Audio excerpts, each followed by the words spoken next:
Nous commençons par la porte de Jaffa, accessible en voiture.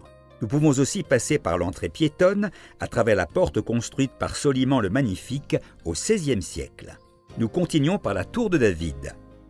Aujourd'hui, ce site abrite le musée de la Tour de David, où 3000 ans d'histoire de Jérusalem et une variété d'expositions temporaires sur divers sujets y sont exposés.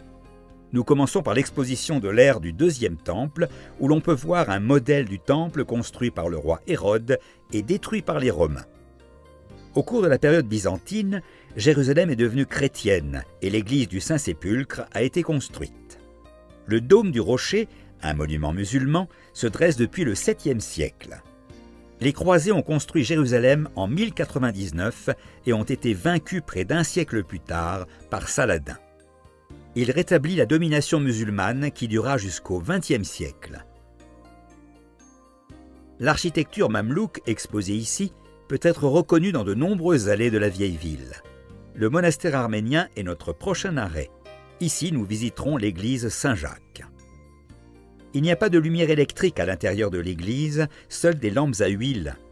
Le monastère arménien et l'église ont été construits à la période des croisades, comme on peut le voir par le style de construction.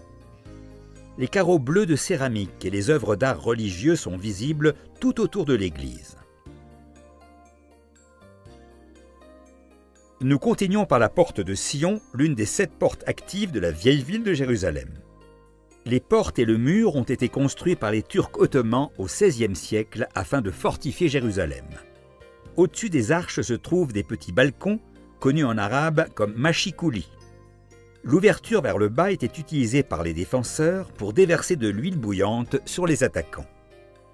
L'abbaye de la Dormition se distingue parmi les églises de Jérusalem en raison de sa taille, sa beauté et son emplacement qui surplombe la vieille ville. La tombe du roi David, se situant traditionnellement sur le mont Sion, est âgée d'environ 1000 ans, bien que le site d'enterrement puisse également être au pied du mont du Temple.